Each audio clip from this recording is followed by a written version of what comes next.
Compound mixed ইভেন্টের ফাইনালে উঠে তীর এশিয়ান আর্চারি চ্যাম্পিয়নশিপের চলতি আসরে সেরা প্রাপ্তির সম্ভাবনা জাগিয়েছে বাংলাদেশ। বন্যা আক্তার হিমু বাছার জুটি জাতীয় স্টেডিয়ামে প্রতিযোগিতার সেমিফাইনালে দক্ষিণ কোরিয়ার জুটিকে 158-153 পয়েন্টের ব্যবধানে হারিয়ে ফাইনালে ওঠে। দেশের আর্চারদের সাফল্যে বেশি খুশি ওয়ার্ল্ড আর্চারি এশিয়ান প্রেসিডেন্ট কাজী রাজিবউদ্দিন আহমেদ চপল। পরগ আরমানের রিপোর্ট।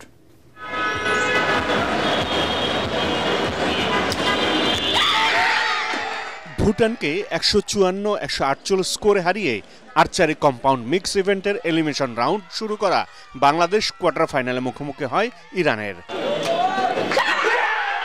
সেখানে 154-54 সমতার পর টাই ব্রেকারে 19-18 ব্যবধানে রুদ্ধশ্বাস এক জয় তুলে নেয় লাল সবুজের জার্সিধারীরা। এরপর মুখোমুখি হয় প্রবল পরাক্রমশালী দক্ষিণ কোরিয়ার। সেখানেও বাজিমাত করে হিমু বন্যা জুটি।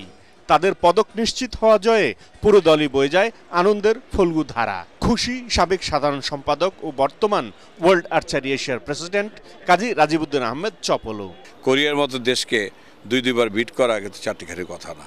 আমি বলেছিলাম যে আমরা অনেক দেশকে হারিয়েছি, একটা দেশ বাকি আছে যে পুরো বিশ্বকে নাড়াচাড়া দিচ্ছে, তাদেরকে আজ হারিয়ে আমরা প্রমাণ করে দিলাম আমাদের শ্রেষ্ঠত্ব। বাংলাদেশের আর্চারের উন্নতিতে চপল তার কাজ অব্যাহত রাখবেন বলে জানান। তবে আর্চারের এ পর্যায়ে তুলে আনতে বেশ কষ্ট করতে হয়েছে বলে জানান তিনি। আমি যদি সমস্যার দিকে তাকাই তাহলে সমস্যার সমাধান করা সম্ভব না। আমি মনে করি যত সমস্যা আসবে তত সমাধান হবে।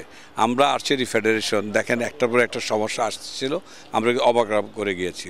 আজকে দেখেন যদি মনে করে আমার বিজয়, আজকে দেশের বিজয়, সব মিলিয়ে যদি এক করে তাহলে বুঝতেই পারে যে বাংলাদেশ কতটুকু এগিয়ে গেছে। এর আগে রিকার্ভ মিক্সড ইভেন্টের শুরুটা ভালো করলেও পরে ছন্দ ধরে রাখতে পারেনি বাংলাদেশ। সীমা আক্তার শিমু, রামকৃষ্ণ সাহা জুটি শক্তিশালী ভারতের কাছে 5 সেট পয়েন্টে হেরে বিদায় নেয়। পরাগ আরমান, এটিএন বাংলা, ঢাকা।